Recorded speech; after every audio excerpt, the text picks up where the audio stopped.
Tonight isn't really about a single tactical win. It feels bigger than that, like watching the slow, inevitable collapse of a strategy that took decades to build. For over 40 years, Iran constructed its survival around one central idea: go deeper. The deeper the tunnels, the more concrete poured, the more layers of rock stacked above, the more untouchable they believed they would become.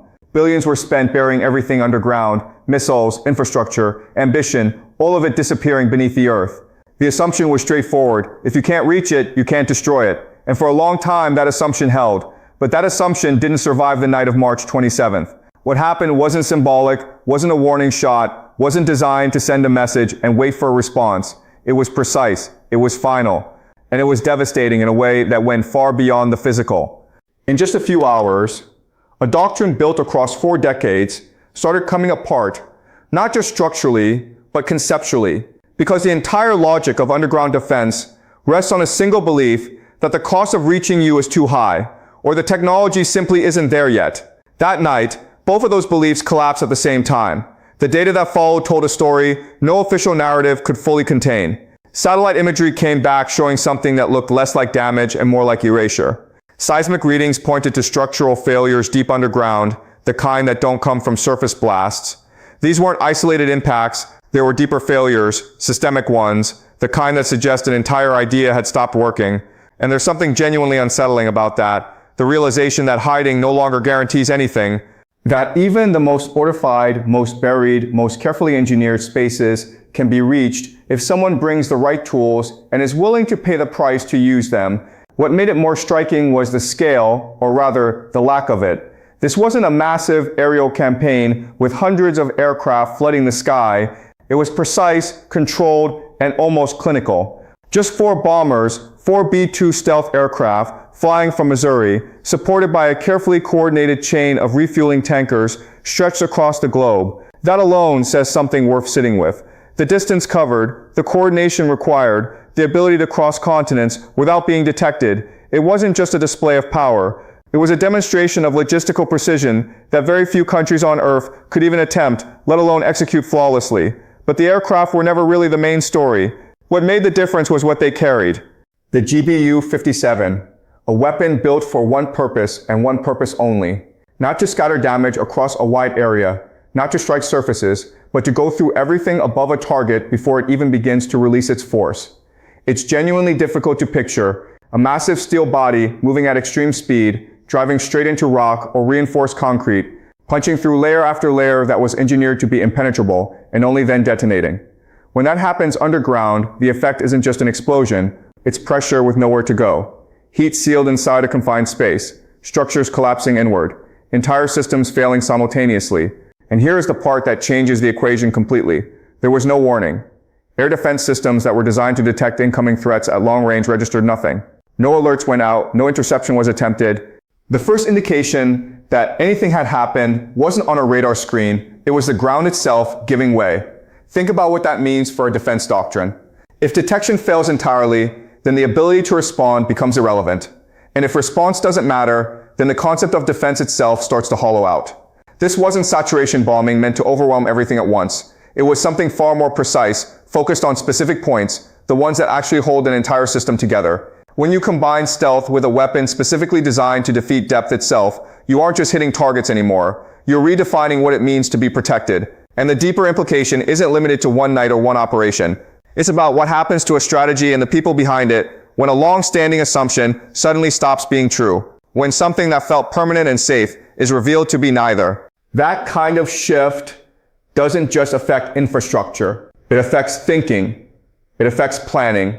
It affects the confidence of everyone who built their strategy around the idea that the ground beneath them was the safest place they had. So once the first layer of shock settles, the question becomes what exactly was hit and why those specific places. Because none of this was random, precision like this doesn't happen without deep intelligence, a thorough understanding of how a system is structured, and the discipline to focus only on the parts that everything else depends on. The first strike targeted the Tehran region, not just any facility, but the final assembly point for key ballistic missiles. This is where components come together, where guidance systems meet propulsion units, where the final checks happen before a weapon becomes complete and ready, and the impact didn't stop at the surface. The strike went deep enough to collapse the main assembly hole underground, approximately 50 meters down. not just the missiles inside, but the entire infrastructure that made assembly possible in the first place. The precision alignment, the specialized layout, the systems designed to coordinate complex production, gone simultaneously. Even the secondary effects compounded the damage. Ventilation systems failed. Electrical networks went dark. A controlled production environment designed to operate under pressure became completely non-functional in a matter of moments. And this is the part that matters most. Missiles themselves can eventually be replaced. The infrastructure behind them, the kind that takes years to build and calibrate, that's something else entirely. But a missile body without a working engine is just a shell, which is exactly why the second strike didn't go after storage, it went after capability. Isfahan. This was where propulsion systems were tested and refined, where precision calibration happened, where engineers made sure that something would actually function before it was ever deployed. That kind of facility isn't something you reconstruct quickly. It requires specialized equipment, careful technical alignment, and an enormous amount of time, not months, but years. When the strike hit, the shockwave at depth disrupted everything sensitive inside. Calibration systems, testing chambers, precision instruments, anything requiring fine tolerances would have been thrown completely off the moment that energy moved through the structure. And once that happens, you don't just repair things and switch them back on. You start over from the beginning. So now you have one site that can no longer assemble and another that can no longer validate propulsion. Individually, each represents significant damage. Together, they create something fundamentally different, a bottleneck with no way around it. Engines without an assembly line are useless. Assembly lines without functioning engines are equally stuck. Reports coming out in the aftermath suggested the damage in Isfahan wasn't temporary, not something you patch up over a few months. It pointed toward a full reset of a system that took years to construct in the first place, which raises a quiet but important question. If rebuilding takes that long, what happens to capability in the meantime? Capability doesn't pause, it fades. And when both ends of a production chain are severed simultaneously, what you're left with isn't just destruction, it's interruption at the most fundamental level. This is where the phrase strategic strangulation starts to feel less like jargon and more like an accurate description of what happened. Instead of spreading effort across dozens of targets, the focus stayed on the links that actually keep everything moving. Remove those specific links, and the rest of the system can't hold itself together regardless of what survives. Two strikes, placed with precision at the right dependencies, accomplish what a much larger campaign might not have. It's a different way of thinking about conflict, less about how much you hit, and more about exactly where the operation didn't stop at domestic targets. The third strike moved outward toward influence beyond borders, the Yazd region. On the surface, just another underground facility. But in function, it was something quite different, a processing hub for cruise missile components that weren't intended to stay inside the country. These were parts flowing outward toward proxy groups operating across multiple regions. Hitting that location wasn't just about limiting internal capability. It was about cutting supply lines that extended across an entire network. And this strike went deeper than the previous ones, with increased penetration driving the impact further into the structure before detonation triggered a cascading failure inside. When systems inside a confined underground space react that way, the effect multiplies rapidly. Oxygen systems ignite, pressure builds in every direction, heat has nowhere to escape. The environment essentially turns against itself, and what remains afterward isn't just a damaged facility, it's a sealed space where everything functional has been consumed. With that, something else disappeared quietly, but significantly, the ability to extend influence through those channels. The connections that relied on that steady flow of components suddenly had nothing to receive, nothing to pass forward, nothing to sustain the network that had been built around them. Reach contracted, then came the fourth strike. And this one carried a different kind of weight, not just technical, but strategic in the broadest sense. For years, the ability to threaten the Strait of Hormuz represented a powerful form of leverage. The capacity to disrupt global shipping routes, to threaten energy flows that the entire world depends on, that created pressure far beyond any single military engagement. And supporting that leverage was a network of anti-ship missiles stored in underground depots positioned near the coastline. That was the target. When the strike hit, it didn't just destroy stored weapons. It triggered secondary detonations large enough to be observed from significant distances. Chain reactions consumed what individual strikes might have missed. And when a stockpile disappears in a single event like that, it's not a controlled loss that can be managed and communicated around. It's gone. The credibility of the threat changes not gradually, but immediately. Because leverage only functions if it can actually be exercised. Once the physical means are removed, the pressure that was built on them fades with them. Shipping lanes reopen, movement resumes. The balance shifts, not through negotiation or diplomacy, but through the simple removal of the capability that was creating the tension in the first place. That's a different kind of outcome. Not one where both sides adjust positions. One where the underlying factor simply ceases to exist in the same form. Once those outward-facing systems were gone, the effects started showing up in numbers. Quietly at first, then all at once. Ballistic missile launch rates didn't ease down gradually. They fell sharply, by approximately 90%. Drone launches, which had been a constant and consistent part of operations, dropped by more than 80%. That's not fluctuation. Think about what that actually represents. Years of buildup, thousands of units, entire logistics networks designed to operate continuously, reduced to a fraction of their previous output, and not over years or even months, within weeks. In some specific assessments, the decline reached beyond 90%, which stops looking like disruption and starts looking like removal. Because when capability drops that far, it's no longer just about losing equipment. It's about losing the system that supports the equipment, the logistics, the coordination infrastructure, the confidence that an operation will actually function when initiated. Without those underlying supports, even what physically remains becomes increasingly difficult to use. Then there's what happened in the airspace, which tells its own story.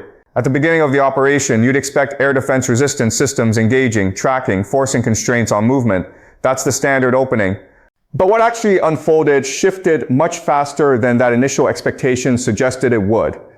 As the operation progressed, the air defense network degraded to the point where stealth was no longer even a practical requirement. And that's where something genuinely unusual appeared: non-stealth bombers operating overland without meaningful challenge. When an aircraft like a B-52 is flying through what should be contested space and nothing engages it, that says something very specific about the environment it's operating in.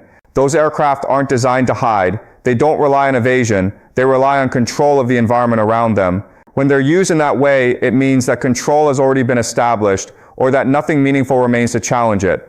Both interpretations point to the same conclusion. From there, the mission profile changed. It was no longer focused on fixed targets, facilities, structures, known underground installations. It shifted toward mobility. Mobile systems, launch platforms, convoys, things that don't stay in one location long enough to be struck through conventional planning cycles. That requires a fundamentally different capability: real-time tracking, persistent surveillance, the speed to act before a target relocates. By early April, the cumulative number of strikes had grown to over 13,000 individual targets. That number is difficult to fully process at first, not because of its scale alone, but because of what it implies about the level of observation being maintained. Movement itself had become visible. Almost nothing was going unnoticed. And once that kind of visibility exists across an entire operational environment, space changes in a fundamental way. It stops being neutral territory. It becomes monitored, managed. Airspace transforms from something contested into something closer to a controlled corridor, where activity is permitted or denied based on who holds observation and the ability to act on it. That has a profound psychological effect as well. When you know that movement can trigger a response almost immediately, when you know that any action you take is being watched in real time, decisions slow down, operations stall before they begin, hesitation sets in, and hesitation in a system built on speed and coordinated action becomes its own form of structural weakness. While all of that was unfolding in the air, something separate was happening at sea. The naval strategy had never been about matching larger fleets directly. It was built around numbers, smaller vessels, faster movement, swarming tactics designed to overwhelm through volume and unpredictability rather than through raw capability. The idea was to make the environment chaotic, risky, difficult to navigate for any ship not designed for that kind of engagement. And for a period, that approach created real problems. It worked well enough that it couldn't simply be ignored. But that night, its foundations began to break apart in ways that couldn't be quickly repaired. Instead of engaging that network head-on, the approach shifted again to precision. Individual vessels targeted systematically one by one. Patrol boats, fast attack units, coastal defense platforms were moved in sequence. And when you take apart a network like that piece by piece, the effect isn't immediately visible, but it compounds, until suddenly very little is left. Reports indicated that more than 150 vessels were either damaged or destroyed across the operation, When you consider how central that fleet was to the entire naval strategy, it stops being a loss and becomes something closer to a disappearance. Because that approach relies entirely on numbers. Once the numbers are gone, the tactic itself no longer functions in any meaningful way. Then something else happened. A larger naval presence arrived, not to engage, but simply to exist there, to be visible. An amphibious ship carrying thousands of personnel positioned near the coastline in plain sight. That kind of movement isn't purely logistical. It's symbolic in a way that changes how the entire space is perceived. Because now it's not just about what could be done. It's about what can no longer be done freely. The ability to operate without oversight, to move and plan without constant exposure. It contracts. And when that happens, the environment itself changes. Not through negotiation or agreement, through presence, through control, through the simple reality of who is where and what that implies about what comes next. Once control settles in that way, something else begins, what gets called denial of reconstitution. The idea sounds technical, but it's straightforward. In the past, if a facility was hit, repair teams would move in, clear debris, begin rebuilding, and slowly bring things back toward operational status. That cycle, damage, repair, recovery, was part of how these systems were designed to function. A lot of the underground infrastructure was built specifically around that assumption. That even if struck, the program could come back. Maybe not immediately, but eventually. Permanence through resilience. But this time, that cycle was interrupted before it could begin. At one of the missile bases, after the initial strikes, repair crews moved in with heavy equipment, bulldozers, machinery, the standard infrastructure for beginning reconstruction, clearing access routes, attempting to reopen what had collapsed. And then they were targeted. Not the facility this time, the effort to rebuild it. Machinery struck as it began operating. Supply vehicles intercepted before materials could be delivered. Every step toward recovery disrupted before it could gain any traction. Which changes the situation in a way that goes beyond the original damage. Because now it's not just about losing infrastructure. It's about losing the ability to restore it. And that creates a kind of standstill that's genuinely difficult to break out of. Imagine trying to rebuild something while knowing that visible activity draws an immediate response, that any movement, any equipment, any supply chain makes you a target. At that point, the act of reconstruction becomes a risk calculation that often comes out against proceeding. The effort is outweighed by the exposure. And over time, as that risk assessment repeats itself again and again, something changes in a more fundamental way. It's not just a temporary setback anymore. It starts to resemble something permanent. Not because rebuilding is physically impossible, but because the conditions that would allow it no longer exist. That's what makes denial of reconstitution different from traditional strike operations. It doesn't just remove capability, it prevents the return of it. And that carries directly into something deeper, the psychological dimension of what happened. For years, these underground systems weren't just practical assets, they were symbolic ones. They represented safety, control, the belief that no matter what happened at the surface level, there was always a protected layer below, something that had been made secure through investment, through engineering, through sheer depth. That belief mattered enormously. It held things together internally. It projected strength externally. It shaped how decisions were made and how risk was calculated across the entire system. When that layer is breached, the effect isn't limited to physical damage. It changes how people understand their own security. For civilians, it's the realization that what was presented as guaranteed protection, as the fallback that nothing could reach, turned out not to be. That depth underground doesn't mean distance from impact. That what was described as untouchable had in fact been touched. And once people see that happen, it's genuinely hard to unsee. For those operating inside the system, the planners, the engineers, the people who relied on those facilities as the ultimate insurance, the effect is different, but possibly more acute. If you were told that certain locations were the most protected spaces available, and those spaces were then compromised without warning, what fills the space where that certainty used to live? If no depth guarantees safety, where do you go? That question doesn't resolve itself quickly. And when it lingers in the background, it begins affecting decisions in ways that are difficult to track but significant in their accumulation. Confidence erodes, planning becomes more cautious, more hesitant. Even routine operations start carrying a weight of uncertainty that wasn't there before, which, sustained over time, can be just as operationally disruptive as physical damage, because systems rely on belief as much as they rely on structure. The belief that the plan will work, that the infrastructure will hold, that the backup exists and is reliable, when those beliefs weaken, the system they underpin starts to follow. That's where this moves from a series of strikes into something with broader, longer-lasting implications. Then there's a dimension that nobody wanted to openly address: the nuclear program. For years, this was the line that analysts and policymakers treated as essentially untouchable. Not because it was impossible to reach physically, but because the consequences of striking it directly were assumed to be unmanageable: environmental fallout, regional escalation, consequences that wouldn't stay contained within any definable boundary. The thinking had settled around a kind of implicit rule: deal with it through negotiations or leave it alone entirely. A direct strike was the scenario everyone planned around avoiding.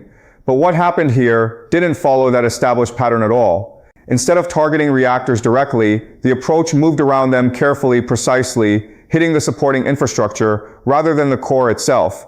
Raw material processing disrupted first, which stalls everything downstream before it can progress. Supporting infrastructure tied to heavy water production removed, closing off a different pathway. Storage connected to fuel preparation hit, interrupting what feeds into the final stages. Individually, each of these might appear to be a secondary target. Together, they form a chain. And when that chain is interrupted at multiple points simultaneously, the program doesn't catastrophically explode. It decelerates. Then it stops. What's most significant is how controlled the entire sequence was. No radiation releases, no environmental cascade. That level of outcome doesn't happen by accident. It reflects planning that went very deep before any aircraft left the ground.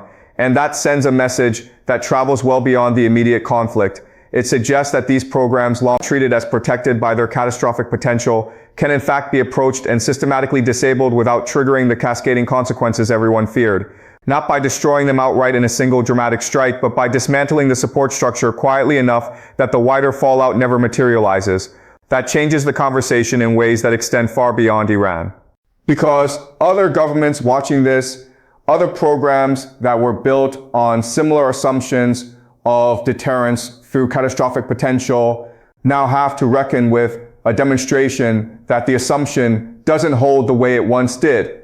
Strategies get reassessed quickly when a real-world example contradicts what they were built on. Then, almost as quickly as things had escalated, they shifted again. By early April, the pace of operations slowed. A ceasefire took shape. Negotiations began, not on the battlefield, but at the table, with both sides issuing statements, framing what had happened in the most favorable terms available to them. Publicly, both claimed success. That's entirely expected, it always happens, and both sides have audiences that need to hear it. But when you look past the statements at the actual underlying situation, the picture sits somewhere quite different from what either narrative presents.